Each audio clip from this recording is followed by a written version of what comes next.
During the First World War, a group of workers in French munitions factories developed a strange set of symptoms. After exposure to unidentified chemicals used in munitions production, they sweated heavily, breathed rapidly, developed high temperatures, and lost noticeable weight. Severe cases collapsed, and in extreme cases, died. Post-war reports of occupational poisoning linked these signs to a yellow industrial chemical. Indirectly, that history also helped set the stage for later tragedies involving extreme chemical weight loss in bodybuilding circles. Its chemical name is 2,4-dinitrophenol, usually shortened to DNP. DNP was not invented later as a weight loss drug. It was used in dyes, wood preservation, photographic processing, and explosives manufacture. When dry, heat, flame, impact, or friction may make it explode. So it is inaccurate to call DNP one specific finished explosive, but it was closely connected with the munitions industry and explosives production. The absurd part is that sweating, fever, and wasting, signs that should have been treated as poisoning alarms, were later repackaged as faster metabolism and weight loss potential. In this episode, we will see why an industrial chemical that made munitions workers waste away entered human medical research, and why severe poisoning can drive the body into relentless, runaway heat production. Even after hospital admission, aggressive cooling, and resuscitation, the temperature may keep climbing out of control. After the war, people did not forget that DNP could raise metabolism and reduce weight. By the 1930s, Stanford researchers including Maurice Tainter and Winsor Cutting began systematically observing its effects on human metabolism. In 1933, they published a progress report in JAMA covering 113 consecutive patients with obesity. They concluded that DNP substantially increased metabolic rate and produced weight loss. But human experimentation is not the same as modern clinical validation. These reports were published more than 90 years ago. Without today's randomized controls, phased trials, standardized adverse event reporting, or post-marketing surveillance, early investigators saw changes in weight and metabolic rate, and their assessment of low-dose risk was clearly too optimistic. The market did not wait for better answers. Demand for weight loss, media attention, and commercial sales quickly pushed DNP beyond the clinic. By 1934, Tainter estimated that at least 100,000 people in the United States may have used it. That was not a precise modern prescription database count, but it still shows how quickly DNP spread. More importantly, American drug regulation then was very different from today's system. The 1906 law focused mainly on adulteration and false labeling. It did not require every new drug to prove safety before marketing.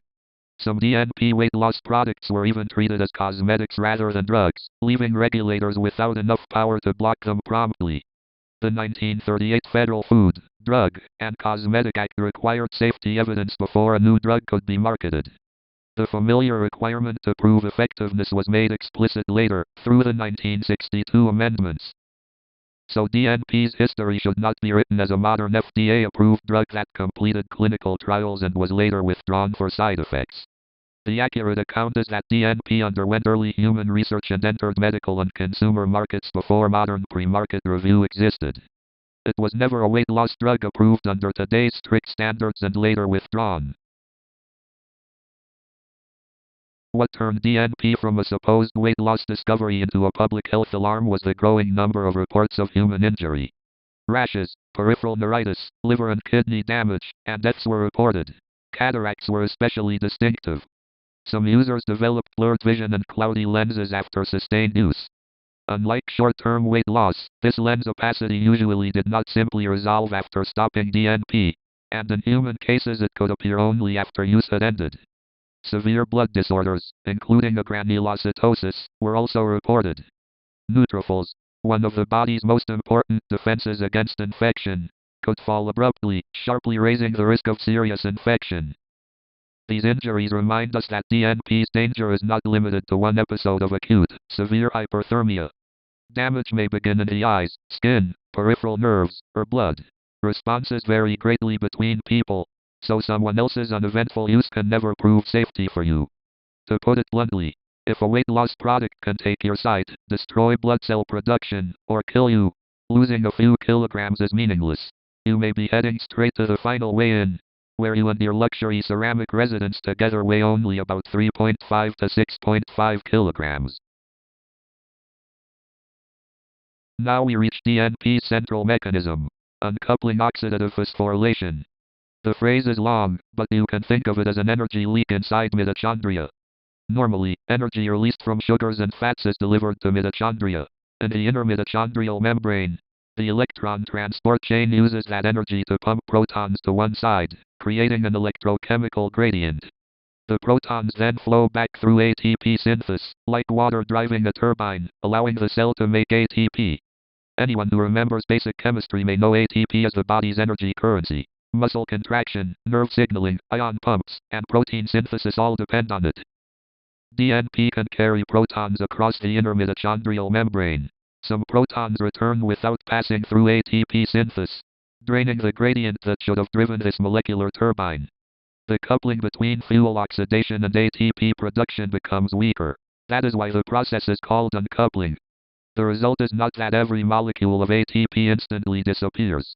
Rather, oxidizing the same amount of fuel stores less energy in ATP, while more energy is dissipated as heat. A cell that senses too little usable energy does not quietly stop.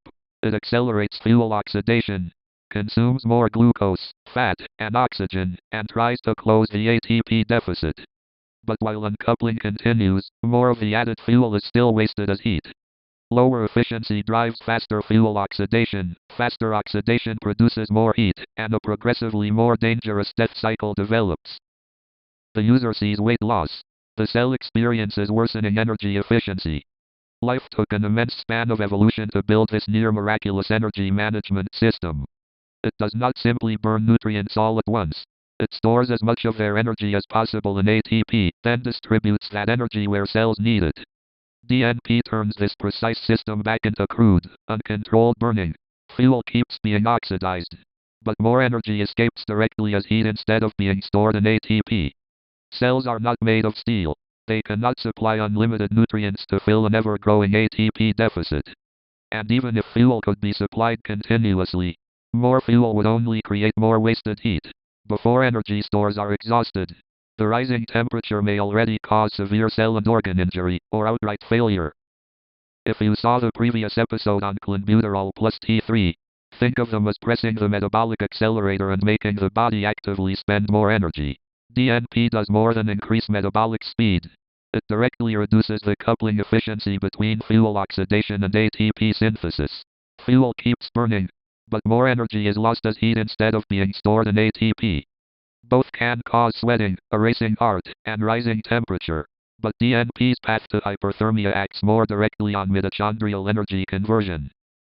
There is one common misunderstanding we need to clear up. DNP still appears in biochemistry and metabolism research because it is a classic mitochondrial uncoupling tool.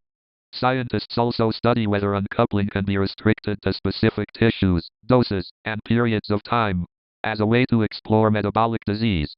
That does not rehabilitate DNP. No approved weight loss drug currently works primarily by mitochondrial uncoupling. Remember that point. The problem is not whether DNP has a biological effect. Its desired effect and toxicity arise from the same mechanism. Its safety margin is narrow, and individual responses vary markedly. If more heat is mistaken for stronger weight loss, a user may keep increasing the dose after symptoms begin. Interpret the body's alarm as proof the product is working, and drive the poisoning further. By the time hyperthermia, tachycardia, and rapid breathing are obvious, the treatment window may already be extremely short. In an ordinary infectious fever, inflammation uses signals such as prostaglandins to raise the temperature set point in the brain. Because the actual temperature is still below that new target, the person feels cold and shivers. The body reduces heat loss and increases heat production to reach the new set point. Common fever medicines act mainly on this inflammatory temperature control pathway, lowering prostaglandin signaling so the set point falls again. DNP poisoning is not simply a higher temperature setting. Its core problem is that large numbers of cells keep converting more chemical energy into heat. The body can dilate blood vessels, sweat heavily, and breathe faster to lose heat. But if cells continue producing heat at high speed, those defenses may become inadequate and eventually be overwhelmed. Sweating does not mean the toxicity is resolving. heavy sweating, tachycardia, and rapid breathing often mean the body is spending everything it has to shed excess heat. It is like a computer fan getting louder during a demanding task. A faster fan proves the cooling system is working at full power. It does not prove the processor will return to its target temperature. Human sweating is the same. It shows the body is trying to cool itself, not that heat production has stopped or that temperature will be controlled. Common antipyretics lower the temperature set point, but they cannot switch off DNP-induced mitochondrial uncoupling. While uncoupling continues, cells may keep turning more energy into heat. A 2011 review by Grundling and colleagues in the Journal of Medical Toxicology identified hyperthermia, tachycardia, heavy sweating, and rapid breathing as classic features of DNP poisoning. As poisoning progresses, it can cause nausea, vomiting, altered consciousness, metabolic acidosis, electrolyte disturbances, muscle rigidity, rhabdomyolysis, pulmonary edema, circulatory collapse, and multiple organ failure. The metabolic acidosis is not just more lactate.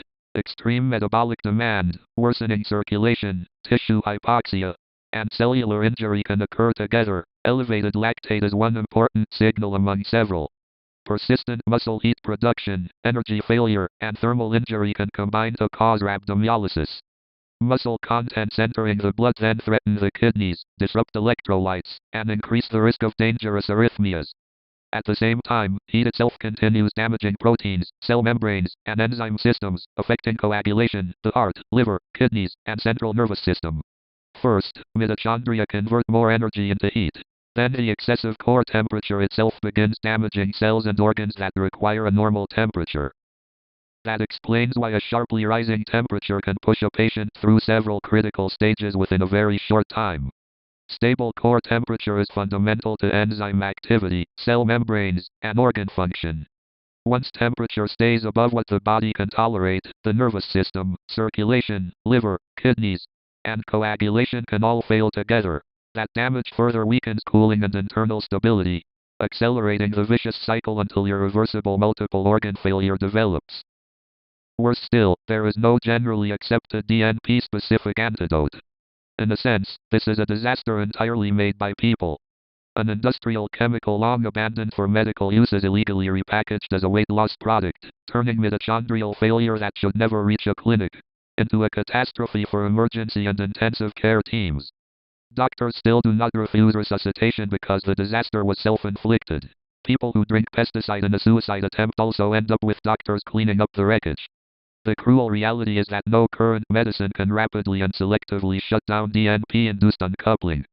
Treatment must focus on emergency cooling, life support, and management of complications.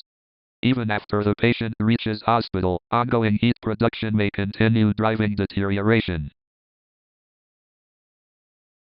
A 2021 Poison Center study reviewed 204 systemic DNP exposures reported in the United States and United Kingdom from 2007 through 2018. 86 in the United States and 118 in the United Kingdom. 86% of cases involved people under 40, and 71% were male. Hyperthermia, tachycardia, rapid breathing, acidosis, elevated lactate, confusion, and increased muscle tone were all associated with a higher risk of death. Young and apparently very healthy people can still lose their ability to compensate rapidly when exposed to DNP. Poison centers receive only cases that are recognized and reported. That is not every person who used DNP. Existing studies do not provide a complete denominator from which anyone can calculate their personal probability of harm. Cases may never enter the statistics if the person did not seek care, did not disclose DNP use, or the exposure was not correctly identified. In other words, published case counts are only the visible fraction. We do not know how many people use DNP, or how many unreported injuries occur. So when someone points to a small published case count and says serious harm is rare, they are dividing an incomplete numerator by a denominator nobody knows, then manufacturing the illusion of low risk. Put plainly, they are not analyzing risk for you. They are treating you like a fool. Now consider two formally reported cases. The first appeared in a 2016 BMJ case report. A 21-year-old man went to hospital after taking DNP.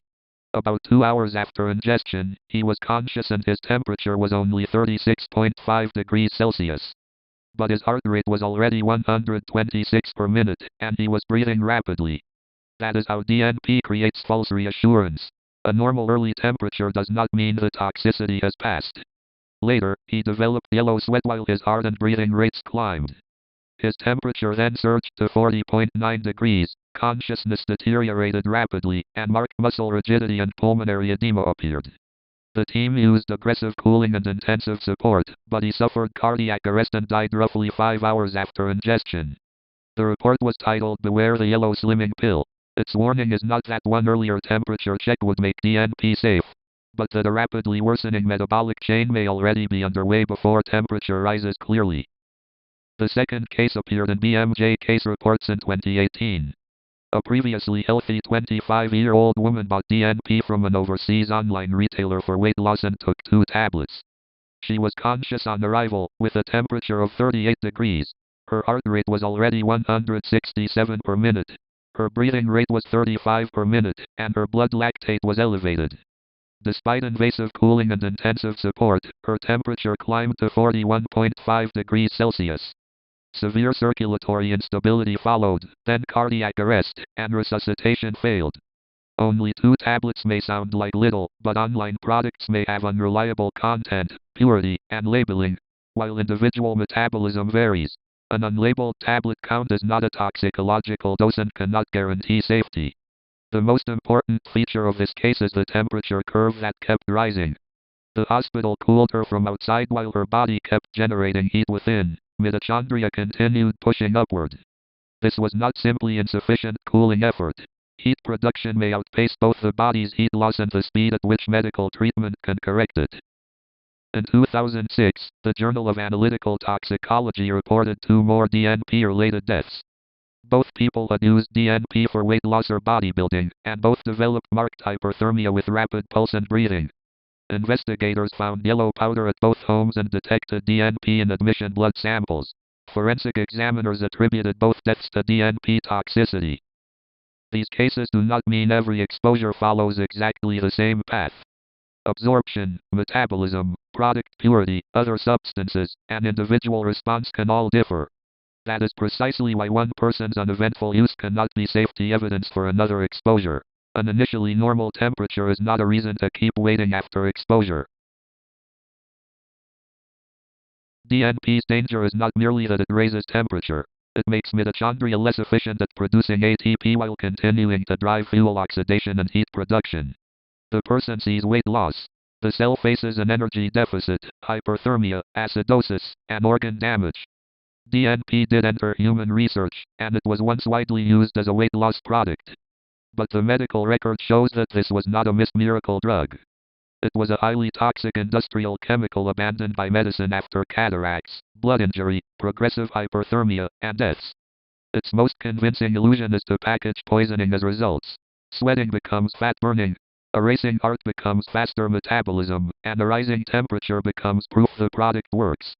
At the cellular level, these signs do not mean the body is more efficient. They mean less energy is stored in ATP and more is escaping uncontrollably as heat. This is toxicology for everyone. I am Guiming. May this knowledge remain something you discuss, and never something that enters your life. If this episode helped, please like, follow, and subscribe.